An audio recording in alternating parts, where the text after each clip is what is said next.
আগে এইজনলে মাৰক এইজনে প্ৰকৃতে কি কৰিছে কি এজনে ওপৰত সেইটো দেখক হয় হয় হয় তেন্তে আমি আৰম্ভ কৰোঁ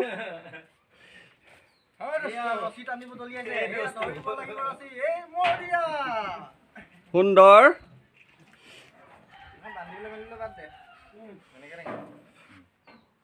আমাৰ সেকেন্ড ৰছী দলিয়াবলৈ আহিছে কাৰণ বহুত কষ্ট ইয়াৰ ওপৰৰ পৰা দলিয়াই ধৰাটো হয় হয় এইয়া চাওক ৰাইজ আপোনালোকে কেনেকৈ এখন বিচনা ঘৰৰ টিং খুলি ওপৰেদি কেনেকুৱা সুবিধা কৰি ভৰাবলগীয়া হৈছে ইয়াত চাওক কেনেকৈ এখন প্ৰকাণ্ড ডিভান ঘৰৰ মুধেদি পাৰ কৰি এই দশা হৈছে হয়তো মানে ঘৰৰ দুৱাৰেদি কোনো সুবিধাই নাই সোমাবৰ বাবে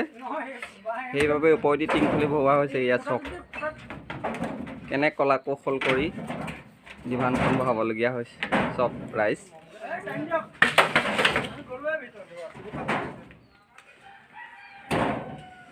সুন্দৰ হৈছে আৰু ভালকৈ ধৰি ল'ব আপোনালোকে যিহেতু মই আপোনালোকৰ ভিডিঅ' কৰি আছোঁ